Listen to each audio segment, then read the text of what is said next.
There's a moment, late at night, when the world finally goes quiet. No traffic, no notifications, no noise, just you and the sky. If you ever looked up at the stars, really looked, you probably felt it, that strange mix of awe and loneliness, because above us, stretching in every direction, is a universe so large that the human mind almost refuses to process it. Our galaxy alone, the Milky Way, contains somewhere between 100 and 400 billion stars, and beyond it, not hundreds, not thousands, but possibly 2 trillion galaxies, each filled with stars, each star potentially hosting planets, worlds, oceans, atmospheres, maybe life. So statistically speaking, the idea that we are alone almost feels absurd. And yet, we've never found proof. No confirmed alien life, no signals, no messages, just silence. So today, we're going to follow the science. We're going to travel across light years, into alien atmospheres, through the lenses of humanity's most powerful telescopes, and into one of the most profound questions ever asked. Are we alone, or are we on the edge of the greatest discovery in human history? If the question is ancient, the tools to answer it are surprisingly new. For most of human history, planets beyond our solar system were pure speculation. Philosophers debated them, writers imagined them, scientists suspected them, but there was no proof. Not a single confirmed world orbiting another star. That changed in 1992. 2 astronomers, Alexander Wolszczyn and Dale Frail, detected something unusual around a pulsar, the collapsed core of a dead star. The signal variation suggested planets were orbiting it. It was a strange place to find the first confirmed exoplanets. Pulsars are violent, irradiated, dead, not exactly promising for life. But it proved something profound. Planets exist beyond our solar system. Then, in 1995, everything accelerated. Michel Mayor and Didier Queloz detected a planet orbiting a sun-like star, 51 Pegasi. It was massive, close to its star, a hot Jupiter, completely unlike anything in our solar system. And that discovery changed astronomy forever. Suddenly, the universe wasn't just stars, it was worlds. Here's the challenge. Even the largest telescopes cannot directly photograph most exoplanets. They are too small, too dim, too overwhelmed by the light of their stars. Imagine trying to see a firefly next to a lighthouse from thousands of kilometers away. So instead of seeing the planets, astronomers watch the stars, using 2 methods. First, by using the transit method. When a planet passes in front of its star, it blocks a tiny fraction of starlight, a minuscule dip in brightness. Not dramatic, often less than 1%, but measurable. Over time, if the dips repeat with precise timing, we know something is orbiting that star. That's how the Kepler Space Telescope changed everything. Launched in 2009, Kepler stared at over 150,000 stars simultaneously, watching for these subtle flickers. And what it found shocked even optimistic astronomers. Thousands of exoplanets. Not rare, not exotic, common planets, it turned out, are everywhere. Second, using the radial velocity method. But there's another way. Instead of watching brightness, we watch motion. A planet doesn't just orbit a star. It pulls on it. Gravity works both ways. As a planet circles, it causes a star to wobble slightly, shifting toward and away from us. That movement changes a star's light spectrum very subtly through the Doppler effect. Blue shift, red shift, a tiny cosmic dance. By measuring that wobble, astronomers can estimate the planet's mass. Together, transit and radial velocity give us size and mass. From that, we can calculate density. And density tells us something critical. Is it rocky like Earth or gaseous like Jupiter? Suddenly, we weren't just detecting planets. We were characterizing them. Enter TESS, the planet hunter of the modern era. In 2018, NASA launched the TESS, the Transiting Exoplanet Survey satellite. Unlike Kepler, which stared at one region of space, TESS scans nearly the entire sky. Its mission is simple. Find nearby planets, worlds close enough for detailed study, worlds that future telescopes can examine for atmospheres. for potential biosignatures, because finding planets is no longer enough. Now we want to know what's in their A. At this point, astronomers had a realization. The galaxy isn't just full of planets. It's full of Earth-sized planets, and some of them orbit in what we call the habitable zone, the region around a star where temperatures might allow liquid water. Not too hot, not too cold, just right. But here's a catch. Habitable doesn't mean inhabited, and water doesn't guarantee life. Still, it narrows the search. And then came the system that changed the conversation entirely. A small red star, 39 light-years away, with not one, not two, but 7 Earth-sized planets. In 2017, astronomers announced something extraordinary. Around the ultra-cool red dwarf star TRAPPIST-1, they had found 7 rocky planets, 3 of them firmly in the habitable zone. One in particular stood out, TRAPPIST-1e. It is slightly smaller than Earth, likely rocky, possibly with oceans. But TRAPPIST-1 is not like our Sun. It is smaller, cooler, more volatile. Red dwarf stars often produce intense stellar flares, radiation bursts that could strip atmospheres away. So the question becomes, could life survive under such a star? Some scientists believe tidal locking might occur, meaning one side of the planet always faces a star. One side permanent day, the other eternal night. But climate models suggest something fascinating. If an atmosphere exists, heat could circulate, preventing both sides from becoming extreme, creating a ring of habitability between day and night. A twilight world. Imagine a planet where the sun never rises or sets, where the horizon glows perpetually orange. Could life adapt to that? On Earth, life thrives near volcanic vents in total darkness, in acidic lakes, under crushing pressure. Life is stubborn, maybe even inevitable. Then there's Proxima Centauri b, just 4.2 light-years away, orbiting the closest red dwarf star to our Sun, Proxima Centauri. Proxima Centauri b, it sits inside its star's habitable zone. Rocky, roughly Earth mass. But again, red dwarf. Flare activity could be intense. We don't yet know if it has an atmosphere, but the idea that the nearest star system may host a potentially habitable world is staggering. In cosmic terms, it's next door.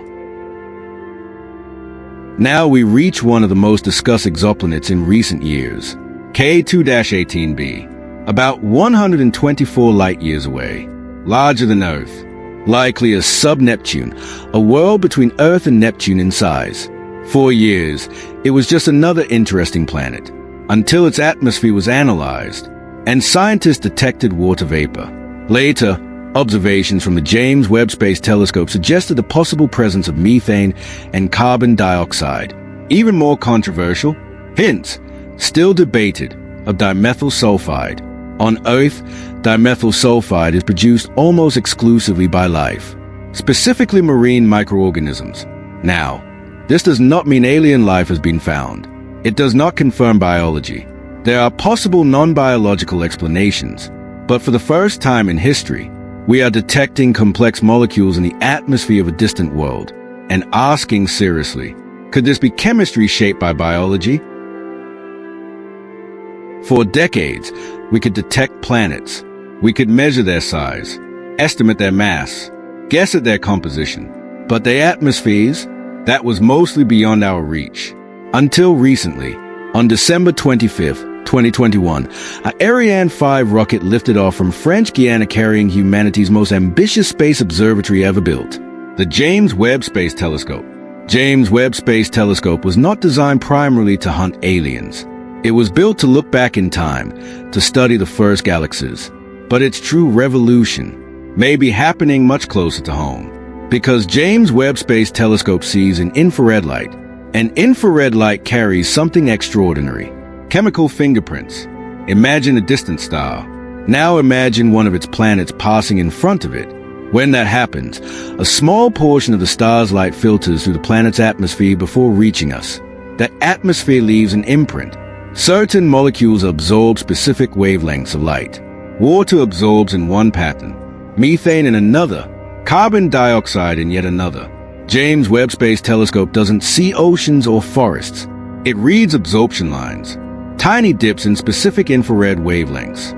It's like holding the atmosphere up to a prism and decoding it. One of James Webb Space Telescope early triumphs was detecting carbon dioxide clearly in an exoplanet atmosphere. That might sound small. It isn't. Carbon dioxide detection proves we can measure atmospheric chemistry with unprecedented precision. Then came methane detections. Then water vapor confirmations. The precision shocked even veteran astronomers. For the first time in history, we weren't guessing. We were measuring.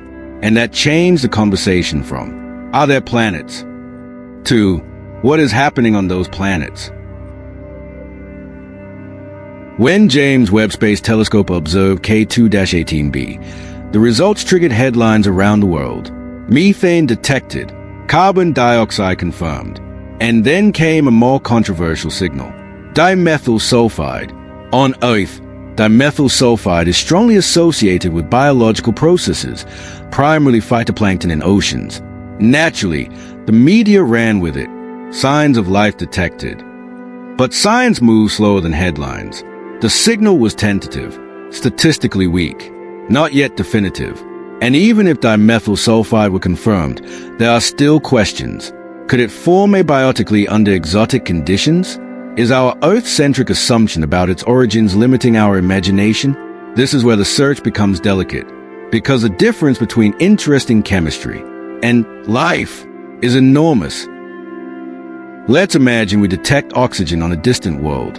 On Earth, oxygen is largely produced by life, by photosynthesis. So oxygen equals life? Not necessarily. Ultraviolet radiation can split water molecules into hydrogen and oxygen. Hydrogen escapes into space. Oxygen remains. No biology required. Methane can be volcanic. Oxygen can be chemical. Water can exist on lifeless worlds. Even combinations of gases, like methane and oxygen together, while intriguing, must be analyzed in planetary context. Is the star stable? Is the atmosphere thick? Is the chemistry in equilibrium? Life, if it exists, will likely be subtle, and caution is essential, because the greatest scientific discovery in history cannot afford to be wrong. What makes this moment unique is not that we have found aliens. We haven't. What makes it different is this. For the first time, we have the technological capability to detect potential biosignatures at meaningful sensitivity. James Webb Space Telescope can analyze atmospheres of small rocky planets, especially those orbiting red dwarfs. And in the coming years, it will observe more transits, more spectra, more atmospheres, each observation sharpening our models, each data point narrowing the uncertainty. Let's step back for a moment. The Milky Way contains roughly 100 to 400 billion stars. Recent studies suggest most stars host planets. Many host multiple. Based on NASA data from the Kepler telescope, there are conservative estimates that there are around 300 million to billions of potentially habitable planets in our galaxy alone. If even 1% of those develop life, that's millions of living worlds. If 1% of those evolve intelligence, that's thousands of civilizations. And yet, we see no megastructures, no radio beacons, no star-spanning empires, just silence, which brings us to the uncomfortable question. Maybe life is common, but intelligence is rare. Or so, lived. James Webb Space Telescope is only the beginning. Future observatories, like the extremely large telescope currently under construction in Chile, will push atmospheric analysis even further. Next-generation space missions are being designed specifically to image Earth-like planets directly, to separate their light from their stars, to search for spectral combinations that are difficult to explain without biology. The goal is not sensationalism, it's probability refinement. Each year, our uncertainty shrinks. Each decade, our instruments improve. The silence is becoming assurable. There's a strange tension in this field. Part of the scientific community hopes we find nothing unusual, because extraordinary claims require extraordinary evidence. But another part, the human part, quietly hopes for something unmistakable. A signal too strong to dismiss. A chemical imbalance too precise to explain away. A pattern, because if life exists elsewhere, it means biology is not an accident. It means the universe has a tendency toward complexity, toward self-awareness, toward observers. And if that's true, then the cosmos may be far less lonely than it appears. Let's assume, for a moment, that somewhere out there, life exists. Not intelligent life, not advanced civilizations, just life, microbial, single-celled, floating in alien oceans beneath distant stars. If that's true, then biology is not rare. It is a natural outcome of chemistry. On Earth, life appeared astonishingly IOI. The planet formed about 4.5 billion years ago, and within a few 100 million years, perhaps even sooner, we see evidence of microbial life. That's fast, geologically fast, which suggests something profound. When conditions are right, life may not hesitate. It emerges. But emergence is only step one. For over 3 billion years, life on Earth was microbial. No animals, no plants, no intelligence, just cells. Complex life, multicellular organisms, appeared much later. An intelligent technological life? That happened only once. As far as we know, now we arrive at one of the most famous contradictions in modern science. If the universe is so vast, and life may be common, where are all the creatures in outer space? Where is everybody? This question is often called the Fermi paradox, named after physicist Enrico Fermi, who famously asked during a lunch conversation, "Where is everyone?" Given the age of the galaxy, over 13 billion years, even a single advanced civilization could theoretically spread across it in a fraction of that time. Millions of years would be enough, not billions. And yet, we see no Dyson spheres harvesting starlight, no interstellar probes entering our solar system, no unmistakable signals, just cosmic, quiet. One possible explanation is something called the Great Filter. The idea is simple and unsettling. Somewhere between dead matter and spacefaring civilization, there is a barrier, a step so improbable that most life never passes it.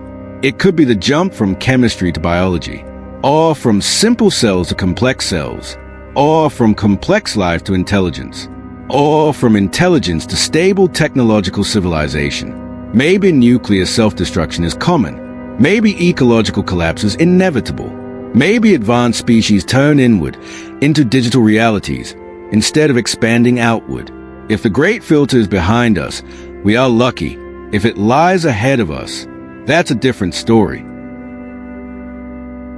Another possibility is that complex life requires an extraordinary chain of coincidences, a stable star, a magnetic field, plate tectonics, a large moon stabilizing axial tilt, a gas giant like Jupiter deflecting comets. Earth may not be typical. It may be exceptional. In that scenario, microbial life could be common, but intelligent life? Vanishingly rare. Perhaps we are one of only a few thinking species in the entire galaxy. What if we are simply early?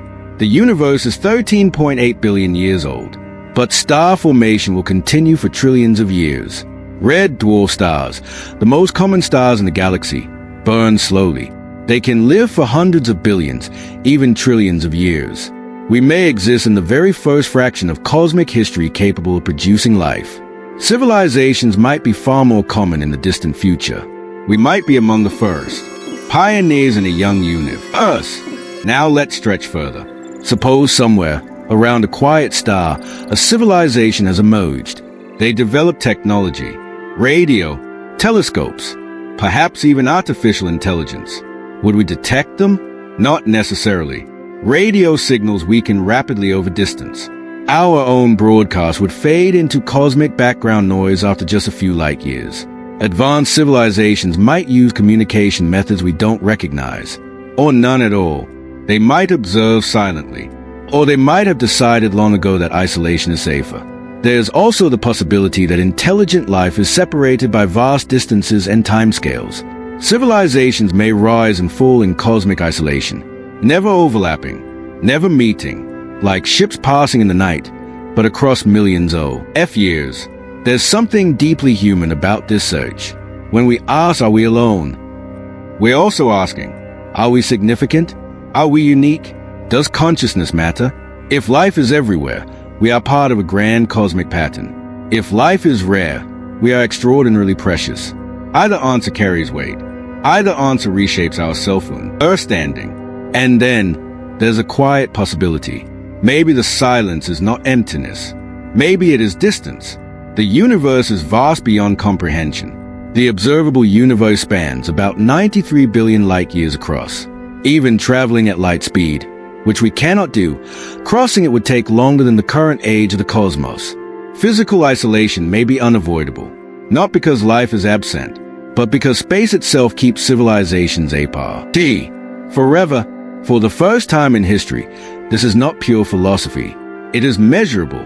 We are analyzing atmospheres, cataloging planets, mapping habitability zones. Within the next decades, we may detect a biosignature combination so compelling that the debate shifts from it to how common. And when that happens, the question will evolve. It will no longer be, are we alone? It will be, what kind of universe do we live in? Tonight, when the world grows quiet again, and you look up at the sky, nothing will look different. The stars will remain silent, the darkness unchanged. But now you'll know something remarkable. We are not guessing anymore. We are searching with precision, listening with instruments capable of reading alien air, standing at the edge of an answer humanity has carried for millennia. The universe is vast, almost incomprehensibly vast, and somewhere within it, there may be oceans under alien suns, skies tinted by unfamiliar chemistry, perhaps even beings asking the same question we're asking now. Are we alone? The silence is not answered yet, but for the first time in history, we are close enough to hear it clearly, and maybe closer than we think.